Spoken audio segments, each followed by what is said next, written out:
Hello dear student, how are you. तो जैसा कि आप सभी लोगों को पता है कि झारखंड एकेडमिक काउंसिल जेक बोर्ड के द्वारा सेशन 2023 से 25 के लिए क्लास 11 का जो है वो रजिस्ट्रेशन स्टार्ट हो गया है। तो अगर आप आर्ट्स, कॉमर्स या साइंस किसी भी स्ट्रीम के स्टूडेंट हैं तो आप लोगों का जो रजिस्ट्रेशन है 17 अक्टूबर से लेकर के 16 नवंबर तक आप लोगों का रजिस्ट्रेशन चलेगा। तो आप लोगों को जो है वो इसी बीच रजिस्ट्रेशन ले लेना है। तो अब मैं इस वीडियो में आप लोगों को बताऊंगा कि भाई आखिरकार रजिस्ट्रेशन फॉर्म को आप लोगों को भरना किस तरीके से है। आपको अपना नाम, अपने मम्मी पापा का नाम, आपको अपना एड्रेस किस तरीके से भरना है, साथ ही साथ कौन कौन सा डॉक्यूमेंट आपको अटैच करके देना है, और मोस्ट इंपोर्टेंट चीज कि भाई आखिरकार आप लोगों को सब्जेक्ट क्या लेने हैं। क्योंकि अभी क्लास 11th में आप लोग जो सब्जेक्ट और जो मीडियम चूज करोगे वही सब्जेक्ट और वही मीडियम आपका क्लास 12th में भी रहेगा। अगर आप अभी सब्जेक्ट चूज करने में अगर गड़बड़ी कर दोगे तो आगे जाकर के आप इसको ना तो 11th में सुधार सकते हो ना ही 12th में। यानी जो सब्जेक्ट अभी बढ़ोगे वही सब्जेक्ट आपका फाइनल होगा। तो मैं आप लोगों को यह भी बताऊंगा कि भाई आखिरकार आप लोगों को जो है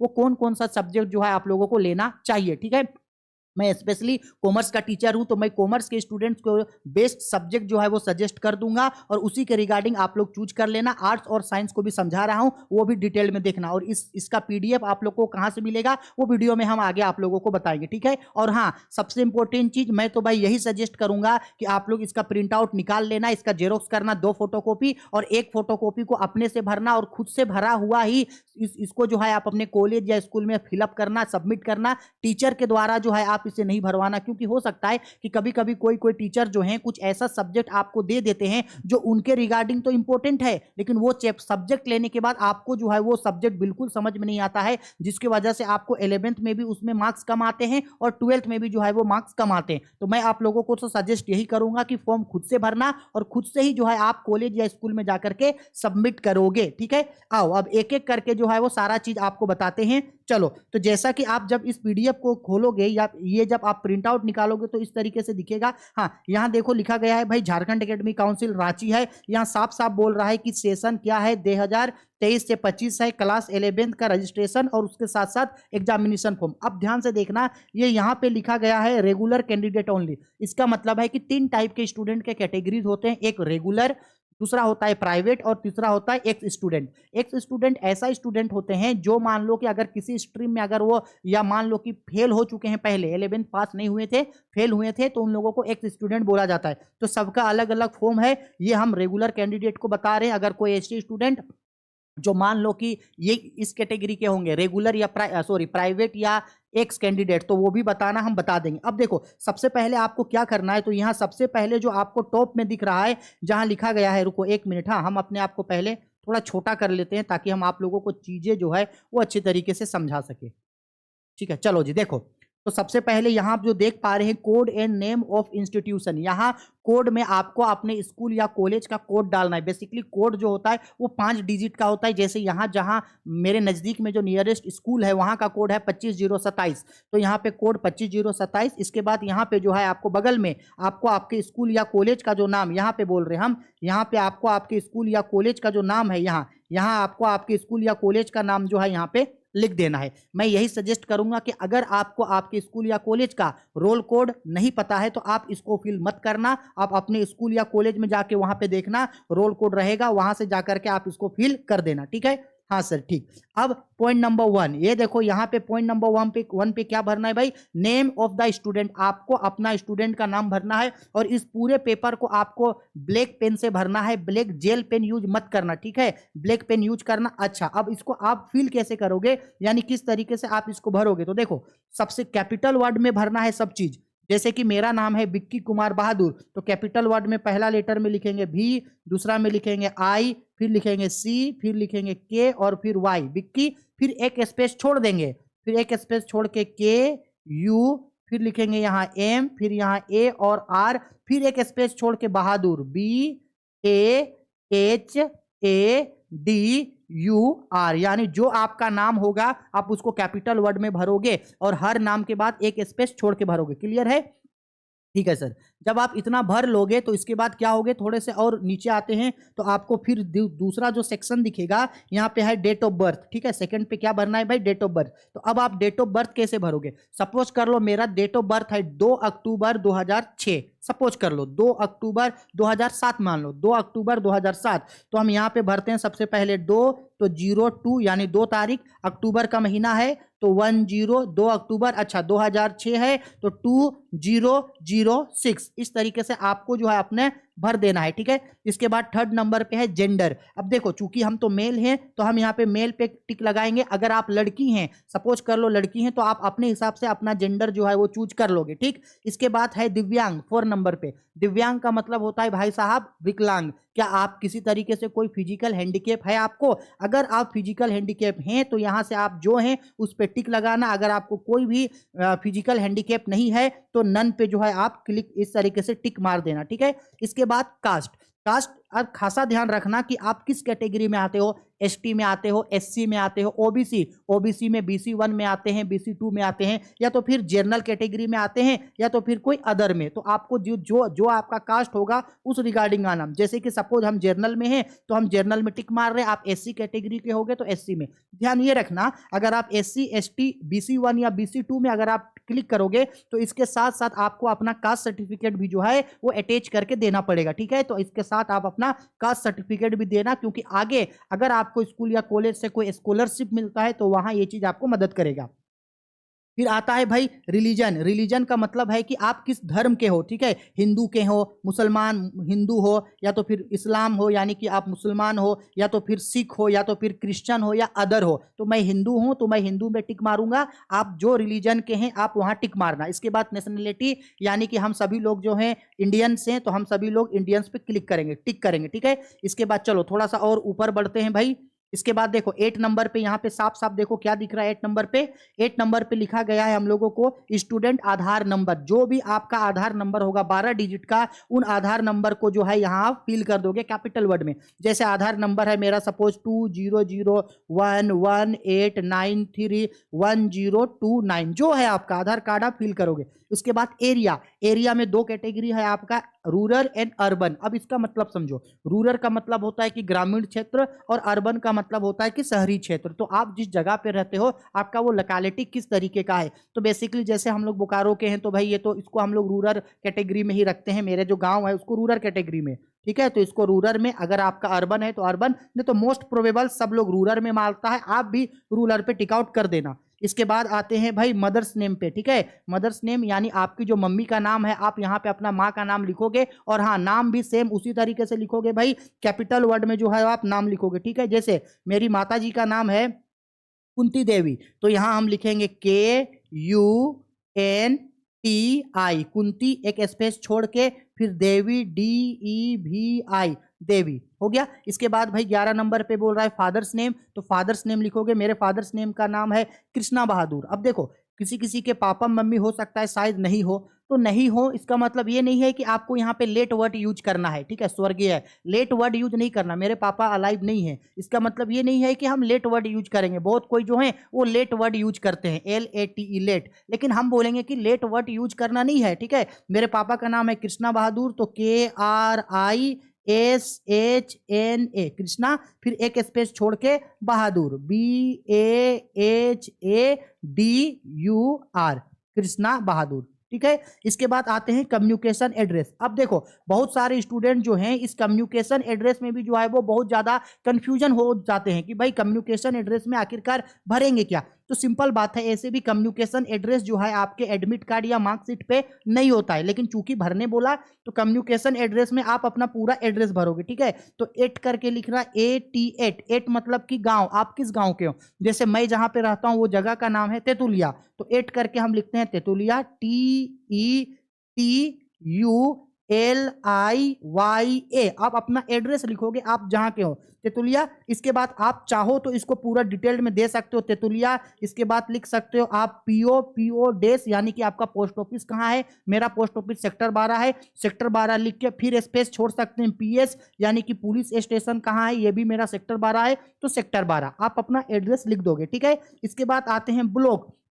यानी कि कौन सा ब्लॉक में आप आते हैं, कौन सा प्रखंड में आते हो। तो जैसे कि भाई हम बोकारो पे हैं तो ये मेरा चास ब्लॉक है, तो हम ब्लॉक में यहाँ पे लिखेंगे चास, CHAS, चास। आप देख लेना कि आप किस प्रखंड के हो, आपका ब्लॉक क्या है, आप यहाँ पे भर देना। हम चास प्रखंड के हैं तो हम यहाँ पे चास भर दिए, ठीक। इसके बाद भाई आगे क्या बोल रहा है, देखो ये हमारा 14 नंबर पे बोल रहा है डिस्ट्रिक्ट। तो जैसे हम बोकारो डिस्ट्रिक्ट के हैं तो यहाँ पे हम लिखते हैं बोकारो। सेम उसी तरीके का आप कोई भी डिस्ट्रिक्ट हो सकते हैं, रांची, धनबाद, जमशेदपुर, ठीक है, आपका सरायकेला, पूर्वी सिंहभूम, जिस भी डिस्ट्रिक्ट का है आप वो डिस्ट्रिक्ट भरना। इसके बाद स्टेट, तो जाहिर सी बात है हम सभी लोग जो है झारखंड के हैं, JHARKHAND।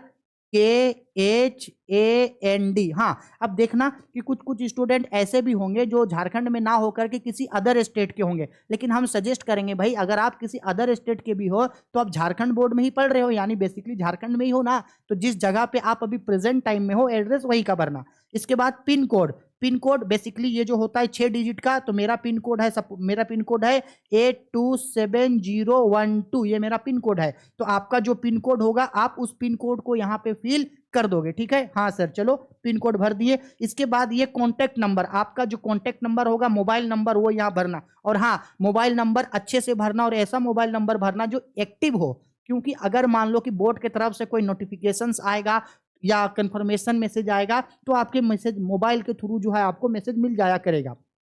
इसके बाद ईमेल एड्रेस, बहुत सारे स्टूडेंट मोबाइल नंबर ऐसे दे देते हैं जो 1-2 दिन के बाद बंद हो जाता है। ऐसे में क्या होता है कि जेक बोर्ड के द्वारा अगर कोई नोटिफिकेशन आता है आपके एग्जाम से रिलेटेड, आपके एडमिट कार्ड से रिलेटेड, तो वो सारा चीज आप तक नहीं पहुंच पाएगा, इसलिए मोबाइल नंबर वही डालना जो एक्टिव रहे। इसके बाद ईमेल आईडी, आपका जो ईमेल आईडी है आप यहाँ उस ईमेल आईडी को भर दोगे, ठीक।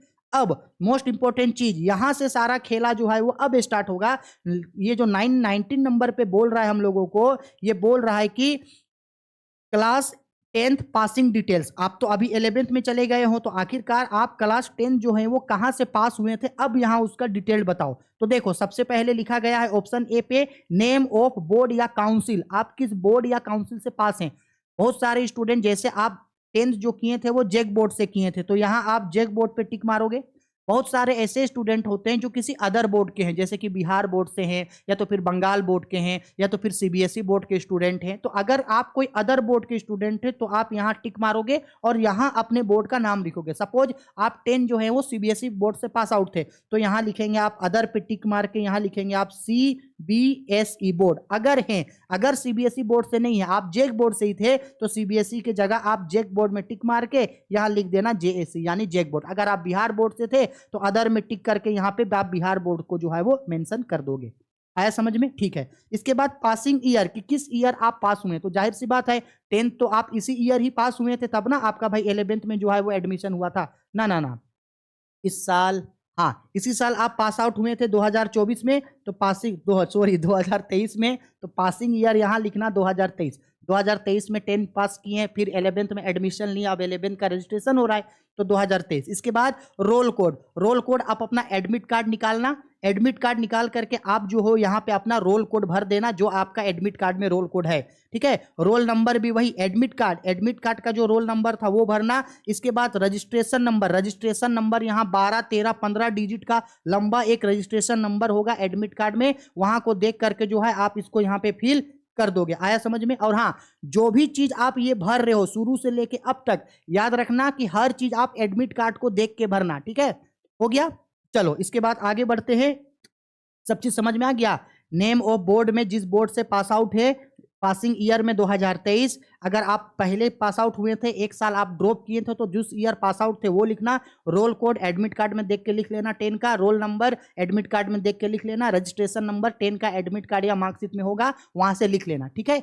अब आते हैं यहाँ पे हो गया हम लोग का, अब आते हैं 20 नंबर पे, डिटेल्स ऑफ एडमिशन। अब आपको बताना ये, अब आपको बताना है कि आप अब जो ये जो 11th में एडमिशन ले रहे हैं उसका, तो देखो क्लास में ये ऑलरेडी यहाँ पे टिक आउट हुआ है 11th क्लास में।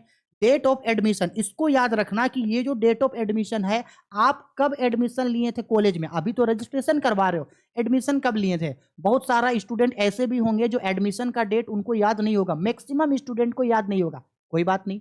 आप जब कॉलेज में एडमिशन हुए थे तो आपको कॉलेज की तरफ से येलो रंग का, ब्लू रंग का या ग्रीन रंग का कोई पर्ची, कोई रसीद मिला था ना, उस रसीद में दिखना आपका एडमिशन डेट लिखा होगा, वहां से देख के यहाँ डेट ऑफ एडमिशन भर देना। अगर मान लो वहां से भी नहीं मिलता है तो आपको कॉलेज की तरफ से जो आपको आपको आइडेंटिटी कार्ड मिला है या जो लाइब्रेरी कार्ड मिला है उसमें देखना लिखा हुआ रहेगा, आप वहां से जो है वो भर देना।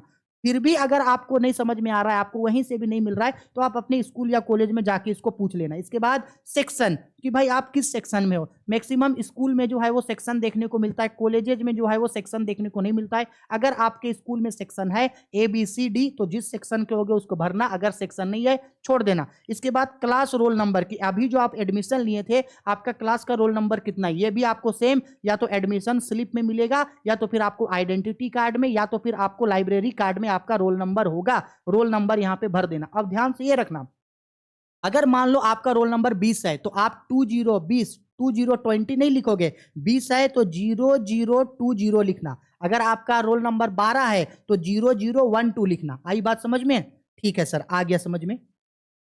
हर एक चीज डिटेल्ड में और अच्छे से समझा रहे हैं, अच्छे से और डिटेल्ड में इन चीजों को समझना। फॉर्म भरते समय गड़बड़ी मत करना, एक गड़बड़ी आपका 2 साल बर्बाद करके रख देगा।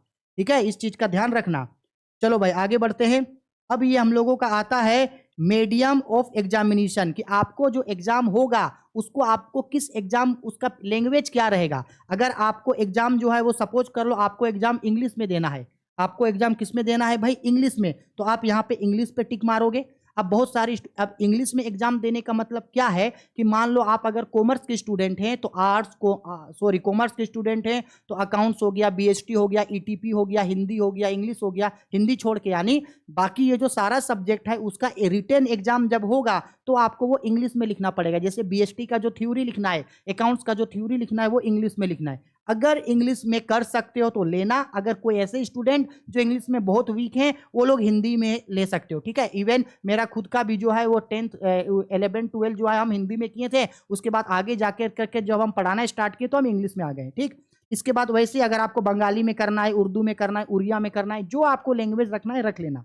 इसके बाद कैटेगरी, भाई कैटेगरी तो रेगुलर है ऑलरेडी, ठीक है। अब देखो ये जो फैकल्टी है इंपॉर्टेंट यहाँ है, अगर आप आर्ट्स के स्टूडेंट हैं तो आर्ट्स में टिक लगाओगे, अगर आप कॉमर्स कर रहे हो तो कॉमर्स में टिक लगाओगे, साइंस कर रहे हो तो साइंस में। तो हम कॉमर्स का बता रहे हैं, आप जो स्ट्रीम होगा आपका इसमें आप टिक आउट कर देना। तो कॉमर्स का है तो कॉमर्स में आप टिक आउट करना। इसके बाद अगर आप अपने सब्जेक्ट को चूज कर लिए, अब इन बॉक्स को समझना कि ये जो पहला बॉक्स जो दिया गया है, ये पहला बॉक्स दिया है आर्ट्स वालों के लिए। तो अगर आप आर्ट्स के स्टूडेंट हैं तो आप इस बॉक्स को फिल करोगे, बाकी बॉक्स आपको देखना नहीं है। सेम अगर आप कॉमर्स के स्टूडेंट हैं तो आप ये सेकंड बॉक्स को फिल करोगे। ठीक है, इसके बाद साइंस वाले स्टूडेंट हैं तो वो नीचे इस बॉक्स को जो है वो फिल करेंगे। तो बेसिकली हम तो भाई कॉमर्स वालों को बता रहे हैं ना, तो चलो कॉमर्स वालों को किस तरीके से सब्जेक्ट चूज करना है वो समझना, मोस्ट इंपॉर्टेंट। देखो कॉमर्स वालों को 2 सब्जेक्ट पहले से मिलता है। आप झारखंड के किसी भी स्कूल या किसी भी कॉलेज के स्टूडेंट हैं, 2 सब्जेक्ट कॉमर्स वालों को सिमिलर पढ़ना है सबको,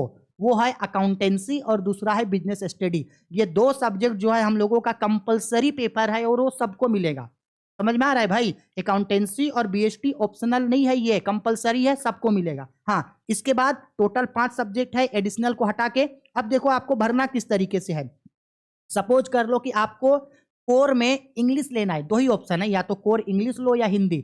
आपको अगर इंग्लिश लेना है तो यहाँ कोर में लिखना, यहाँ पे इंग्लिश, कोर में क्या भरना भाई, इंग्लिश। अगर मान लो इंग्लिश कमजोर है, इंग्लिश बिल्कुल नहीं जानते हैं एकदम, तो इंग्लिश के जगह आप यहाँ पे क्या भरना, हिंदी भरना। दोनों मत भरना, एक भरना।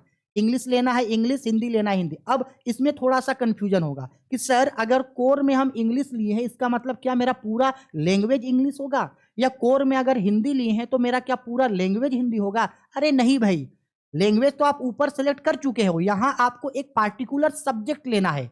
अगर इंग्लिश लेना है तो एक सब्जेक्ट इंग्लिश मिलेगा, अगर हिंदी लेना है तो एक सब्जेक्ट हिंदी मिलेगा। समझ में आया? अब आपको हिंदी में देना है या इंग्लिश में देना है वो तो अलग बात है, यहाँ बस आपको सब्जेक्ट मिल रहा है। तो अगर आपको हिंदी सब्जेक्ट लेना है तो हिंदी सब्जेक्ट ले लेना, अगर इंग्लिश सब्जेक्ट लेना है तो इंग्लिश सब्जेक्ट ले लेना। दोनों ही है, उतना कोई खास नहीं है कि बहुत ज़्यादा हार्ड या दिक्कत है, नहीं। अगर आपको हल्का फुल्का भी इंग्लिश आता है तो हम तो भाई यही सजेस्ट करेंगे कि इंग्लिश ही लेना, हिंदी के चक्कर में मत पड़ना। अगर थोड़ा बहुत भी आप अगर तेज है या थोड़ा बहुत भी आपको इंग्लिश आता है, थोड़ा बहुत भी, तो भाई इंग्लिश को ही लेना, उतना कोई हार्ड या उतना कोई रॉकेट साइंस वाला इंग्लिश नहीं है जैक बोर्ड का। ठीक है, इसके बाद भाई मातृभाषा, मातृभाषा हम तो सजेस्ट करेंगे कि ये मत भरना, ये छोड़ देना, मदर टंग है, ठीक है। इसके बाद एक दो पेपर अकाउंटेंसी और बिजनेस स्टडी मिलेगा। अब ऑप्शनल पेपर, ऑप्शनल पेपर दो गो होता है। अब इसको समझना, अगर आपको मान लो कि आप मैथ में बहुत ज्यादा कमजोर हैं, मैथ आपको बिल्कुल नहीं आता है, मैथ में आप कुछ नहीं पढ़े हो, तो आप यहाँ पे क्या भरोगे भाई, ईटीपी भरोगे। क्या भरोगे, ईटीपी। ईटीपी का मतलब है होता है एंटरप्रेन्योरशिप, ईटीपी भरोगे, ठीक है। इसके बाद कोई ऐसा स्टूडेंट जिसको मैथ आता है या जो मैथ लेना चाहते हैं, जिसको मैथ पढ़ना है, तो वो ईटीपी के जगह कमर्शियल अर्थमेटिक भरोगे। यही कमर्शियल अर्थमेटिक 12th में आपका बीएमटी में बदलेगा। बहुत सारे स्टूडेंट इसको 11th में ही बीएमटी के नाम से पुकारते हैं, तो आप जो है वो बीएमटी भर सकते हो, या नॉर्मली उसको सीईए बोला जाता है, कमर्शियल अर्थमेटिक। अब ध्यान से याद रखना, बहुत सारे स्टूडेंट ऐसे होते हैं जिसको एडवांस मैथ पढ़ना पसंद होता है, साइंस वाला मैथ, तो वो यहाँ चाहें तो यहाँ मैथमेटिक्स भर सकते हैं, साइंस वाला। लेकिन हम सजेस्ट करेंगे मैथमेटिक्स वाला साइंस तभी भरना जब आपको मैथमेटिक्स साइंस वाला मैथमेटिक्स पढ़ना होगा। नहीं तो नॉर्मली अगर आपको हल्का न्यूमेरिकल्स पढ़ना है, मैथ पढ़ना है, तो सीईए यानी कि कमर्शियल अर्थमेटिक यानी कि बीएमटी लेना, साइंस वाला मैथ मत लेना, नहीं तो आप फंस जाओगे, ठीक है। वैसे अगर करना है तो आप कर सकते हो। इसके बाद ऑप्शनल पेपर 2, ऑप्शनल पेपर 2 में आप दो ऑप्शन होता है या तो आप यहाँ पे इकोनॉमिक्स ले सकते हो, इकोनॉमिक्स। अगर इकोनॉमिक्स नहीं पढ़ना है तो कंप्यूटर साइंस यानी कि सीएमएस। अब यहाँ भी समझना, हम बता रहे हैं आप लोगों को कि सीएमएस आप यानी कंप्यूटर साइंस आप तभी लेना जब आपके नजदीक में कंप्यूटर साइंस का जो है वो कोई ट्यूशन है। क्यों? क्योंकि ये जो झारखंड बोर्ड है इसके पास अपना सीएमएस का यानी अपना कंप्यूटर साइंस का ना तो कोई सिलेबस है, ना ही तो ये इसका मॉडल पेपर रिलीज करता है, ना ही तो इसका कोई प्रॉपर गेस पेपर है, कुछ नहीं है। तो हम सजेस्ट करेंगे अगर आसपास में सीएमएस का क्लास है, कंप्यूटर साइंस लेना चाहते हैं तो लेना, नहीं लेना चाहते हैं तो आप इकोनॉमिक्स ले लेना, बाकी आपका मन। अगर आपको कंप्यूटर साइंस लेना है तो ले लेना। प्रीवियस ईयर क्वेश्चन पेपर और प्रीवियस ईयर का गेस पेपर मार्केट में अवेलेबल है, आप वहां से उसको पढ़ सकते हो, ठीक है। इसके बाद एडिशनल, तो अब आपका 5 पेपर हो गया, एक इंग्लिश या हिंदी में से एक रहेगा, एक अकाउंटेंसी, एक बिजनेस स्टडी, ईटीपी या मैथ से यानी बीएमटी से एक रहेगा, और एक इकोनॉमिक्स या सीएमएस से एक। तो ये हो गया 5 पेपर। इसके अलावे एक चाहे तो आप कोई एक्स्ट्रा पेपर को जो है वो रख सकते हैं। देखो बहुत सारे स्टूडेंट क्या करते हैं, अगर मान लो ईटीपी और इकोनॉमिक्स ले लिए हैं ऑप्शनल में, तो एडिशनल में जो है वो कंप्यूटर साइंस ले लेते हैं, या एडिशनल में जो है वो बीएमटी ले लेते हैं, या एडिशनल में जो है वो आईटी ले लेते हैं। बहुत सारा ऐसा सब्जेक्ट होता है जो एडिशनल में ले सकते हैं, लेकिन अगर आपको लेने मन करेगा तो ही एडिशनल पेपर लेना, नहीं तो हम सजेस्ट करते हैं कि एडिशनल पेपर मत लेना। और इवन मेरा जो भी ऑफलाइन स्टूडेंट होता है या ऑनलाइन स्टूडेंट, भाई मैं तो उन्हें सजेस्ट करता हूं कि एडिशनल पेपर मत लेना, लेकिन अगर आपको कोई एक्स्ट्रा सब्जेक्ट पढ़ना होगा तो आप एडिशनल पेपर यहां से चूज कर सकते हो। नहीं तो मोटा मोटी आपका जो है ये 5 पेपर होगा एक एडिशनल को हटा के। समझ में आया? इस तरीके से आपको जो है अपने सब्जेक्ट को ध्यान से भरना है, अपने चॉइस और आप जो अब तक पढ़ के आए हो उसके रिगार्डिंग आपको अपना सब्जेक्ट भरना है। और हाँ, ये सारा चीज का पीडीएफ आपको टेलीग्राम चैनल पे मिल जाएगा। टेलीग्राम चैनल का लिंक नीचे डिस्क्रिप्शन बॉक्स पे है, वहां से जाकर के आप इसको चेकआउट कर सकते हो। उसके बाद कोई भी दिक्कत डाउट परेशानी है तो आप मुझसे कमेंट बॉक्स पे कमेंट करके पूछना, मैं आपको अपना पर्सनल नंबर दे दूंगा जिससे आप मुझसे बहुत ज्यादा जुड़ सकते हो, ठीक है। अब इतना सब कुछ हो जाने के बाद भाई अब एंड हो रहा है, तो यहाँ पे आपको जो है अपना फोटो लगाना है। और हाँ याद रखना, फोटो ये नहीं कि आदि मानव जमाना का फोटो लगा देना, सॉरी, आदि मानव जमाना का मतलब है कि बहुत पुराना फोटो मत लगा देना भाई, 3 साल 4 साल 5 साल पुराना नहीं। रिसेंट में जो आप नया फोटो खिंचवाए हैं, अगर नहीं खिंचवाए हैं तो अभी आप एक नया फोटो खिंचवाना, और उसके बाद इस फोटो को यहाँ चिपकाना, कलरफुल फोटो होना चाहिए, ठीक है। इसके बाद यहाँ पे आप अपना सिग्नेचर करना, और हाँ सिग्नेचर या तो हिंदी या इंग्लिश जिसमें मन करे आप सिग्नेचर करना, लेकिन साफ सुथरा सिग्नेचर करना, ठीक। इसके बाद यहाँ पे जो है सिग्नेचर ऑफ फादर या मदर, पेरेंट्स के तौर पे, गार्जियन के तौर पे आप अपने फादर या मम्मी का, माँ या पापा का, जिसका चाहे आप सिग्नेचर यहाँ पे करवा सकते हो। बस हो गया। इसके बाद नीचे ये जो इंस्ट्रक्शन बॉक्स जो है यहाँ आप मत भरना, यहाँ जो है आपके स्कूल या कॉलेज के द्वारा जो है ये चीज भरा जाएगा, आपके द्वारा भरा नहीं जाएगा। इतना चीज कर लेना, और भर लेने के बाद इसको आप रीवेरीफाई करना, ठीक है।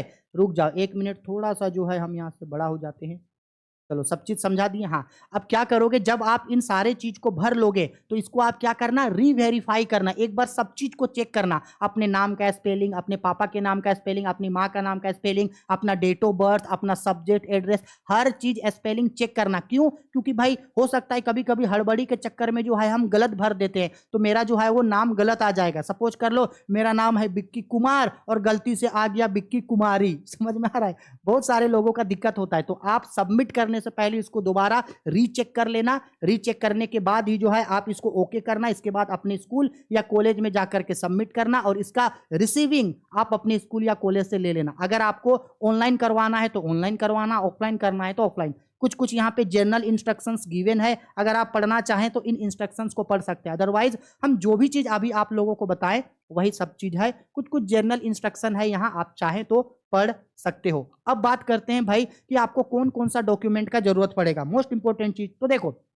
सबसे पहले आपको आधार कार्ड का जरूरत पड़ेगा, दूसरा 10th का एडमिट कार्ड और 10th का मार्कशीट। आधार कार्ड, 10th का एडमिट कार्ड, 10th का मार्कशीट, और अगर आप SC ST BC1 BC2 के कैटेगरी में आते हैं तो आपको अपना कास्ट सर्टिफिकेट जो है वो सबमिट करना पड़ सकता है। और कहीं कहीं ऐसा होता है कि कास्ट सर्टिफिकेट के साथ साथ हो सकता है कि आपको जो है वो इनकम सर्टिफिकेट या तो फिर रेसिडेंशियल सर्टिफिकेट भी सबमिट करना पड़ सकता है। नहीं तो कुछ कोई कोई मांगता है या कोई कोई जो है वो नहीं मांगता है। नॉर्मली आधार कार्ड, आपका 10 का एडमिट कार्ड, 10 का मार्कशीट और कास्ट सर्टिफिकेट, अगर आप SC ST चाहते हैं तो इसको जो है वो सबमिट आप कर दोगे। बस इतना ही डॉक्यूमेंट है और कुछ नहीं। इसका PDF आपको चाहिए तो टेलीग्राम चैनल पे, Rahul commerce academy Telegram channel पे चले जाओ, वहां मिल जाएगा। उसका लिंक नीचे डिस्क्रिप्शन बॉक्स पे है, वहां पे जाके इस PDF को डाउनलोड करके इसका 2 प्रिंट आउट निकाल लेना। इसके बाद इसको अपने से सबमिट भरना, भरने के बाद सब चीज रीवेरीफाई करना, इसके बाद कॉलेज में सबमिट करना, और सबमिट करने से पहले इसका फोटो भी खींच लेना, और प्लस सबमिट करने के बाद इसका रिसीविंग भी जो है वो जरूर ले लोगे। और हाँ, सबमिट करने से पहले रीवेरीफाई जरूर करना। ब्लैक पेन से सब चीजों को भरना, ब्लैक में जेल पेन यूज मत करना, ब्लैक में बॉल पेन यूज करना। हर चीज को एकदम अच्छे से डिटेल्ड में आराम से अच्छे अच्छे तरीके से भरना, जो चीज जैसे समझाएं उसी तरीके से भरना, ठीक है? फिर भी अगर कोई दिक्कत डाउट परेशानी है तो वीडियो का कमेंट बॉक्स आपके लिए है, वहां पे मुझसे कमेंट करना, मैं आप लोगों का हेल्प जरूर करूंगा, ठीक है? चलो बाय, टेक केयर।